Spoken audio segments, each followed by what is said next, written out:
Colligative properties and determination of molar mass. The properties associated with the number of particles present, or we can say the properties depend on number of particles, especially solute particles in a solution.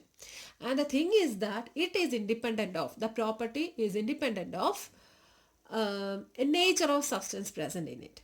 That property is called colligative property. Colligative is a Latin word which means co means together and ligare means bind. That means bind together is the meaning. Example for colligative properties are relative lowering of vapor pressure of solvent, depression of freezing point of the solvent, elevation of boiling point of the solvent, and osmotic pressure of the solution. These properties we are going to study in details. First one, relative lowering of vapor pressure. As we already studied that when we add solute in a solvent, it becomes solution and the vapor pressure decreases. No, we studied in the previous classes. And the thing is that the decrease in vapor, as the number of solute particle increases, the vapor pressure further decreases. Okay, that also we studied. So now we are going to derive an equation of relative lowering of vapor pressure. So starting from your Raoult's law equation, we know that partial vapor pressure is directly proportional to its mole fraction according to Raoult's law. So P1 is equal to X1 into P10. Where P1 is the partial vapor pressure of component 1, X1 is the mole fraction in the relative lowering of vapor pressure. The vapor pressure of the solvent in a solution is less than that of pure solvent. That means if we add solute in a solvent, it becomes solution and the vapor pressure also decreases. Okay, and that we already studied. And the decrease in the vapor pressure of the solvent depend on the quantity of non-volatile solute present in irrespective of its nature. That means if we are increasing the number of molecules, number of solute particles, again and again the vapor pressure decreases. In this section, we are going to derive one equation for relative lowering of vapor pressure. So we can start from our Raoult's law equation. We know that P1 is equal to X1 P10. That is Raoult's law equation. And P1 is the partial pressure of the component 1 and X1 is the mole fraction of component 1 in the solution and P10 is the vapor pressure of the solvent, pure solvent. Okay. And let the reduction of vapor pressure of the solvent to be delta P1. So delta P1 is the change in or reduction in vapor pressure, that is P10 minus P1. Okay, and we know that P1 is equal to X1 into P10. So substituting this equation, this value in this equation, so that you are getting delta P1 is equal to P10 minus X1 into P10. So P10 is common, so that we are taking P10 outside, so you are getting 1 minus X1 into P10 and putting this equation number 2. So dividing this equation with the whole equation with the P10, so that you are getting, okay, dividing the equation 2 with the by P10, so you are getting delta P1 whole divided by P10 is equal to 1 minus X1 into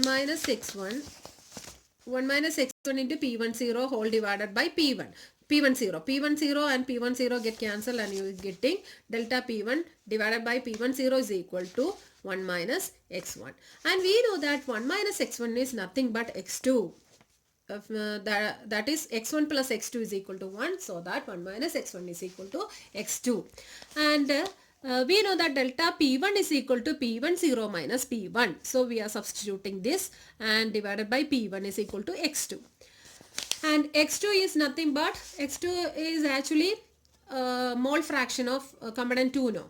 That is number of moles of component 2 divided by total number of moles. That is equal to N2 divided by N1 plus N2, where N2 is the number of mole of solute and N1 is the number of moles of solvent. Usually we are taking 1 as solvent and 2 as solute. And for a dilute solution, N2 is much lesser than N1. So that N1 plus N2 can be written as N1 because N2 is so small. So substituting this or approximating this to N1, no, so that we have to take N1 plus N2 as N1. So in this equation, denominator have to change as N1. So to be P10 minus P1 or whole divided by P10 is equal to N2 by N1. And N2 and N1 are number of moles, no? N2 is equal to W by W2 by M2 and N1 is equal to W1 by M1, where W2 and W1 are the masses given or masses taken, masses of the component 1 and 2 taken, and M1 and M2 are the molar masses of the component 1 and 2. 1 and 2 are solvent and solute. One problem is there. The vapor pressure of pure benzene at a certain temperature is 0.850 bar. A non-volatile, non-electrolyte solid weighing 0.5 gram when added to 39.0 gram of benzene with molar mass 78 gram per mole. The vapor pressure of solution then is 0.845 bar.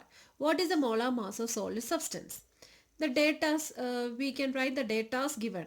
So first one, vapor pressure of pure benzene. Pure benzene, where benzene is having 39 gram and so other solid is having 0.5 gram. So larger quantity is having benzene, no? So benzene is the solvent. So P10 here, pure benzene. Vapor pressure of pure benzene P10 is equal to 0.850 and non-volatile non-electrolyte solid weighing 0 solute having, so weight of solute W2 is equal to 0.5 and W1 benzene. W1 is 39.0. Then what is given? Molar mass of benzene also given, M1 also given are 78 gram per mole, and vapor pressure of the solution, that is P total, is equal to 0.845 bar. That also we have to write. Okay, so P10 is equal to 0.850 bar, W2 0.5 gram, W1 39 gram, M1 is equal to 78 gram per mole, and P total is equal to 0.845 bar. And actually P total, here P total means P1 plus P2, partial vapor pressure of component 1 and component 2. Here it is given as non-volatile non-electrolyte solid. Non-volatile solid, so no, vaporization will not take place for the solute. So P2 will not be there. Vapor pressure of component 2 will not be there. That is P2 is equal to 0 itself. So P total is equal to P1 itself, which is equal to 0.845 bar. Then from the equation, as now only we derive this equation, no? P10 minus P1 divided by P10 is equal to W2 into M1 divided by M2 into W1. We have to substitute the given data in this equation so that you are getting 0.850 minus 0.845 whole divided by 0.850 is equal to W2.05 into the M1 is 78 and M2 is equal to, that we have to find out, and W1 is nothing but your 39 gram.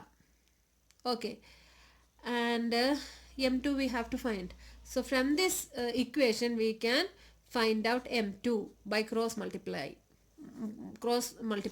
M2 is equal to 0.5 into 78 into 850 whole divided by 39 into this quantity. Okay, so you are calculating, you are getting M2 is equal to 170 gram per mole.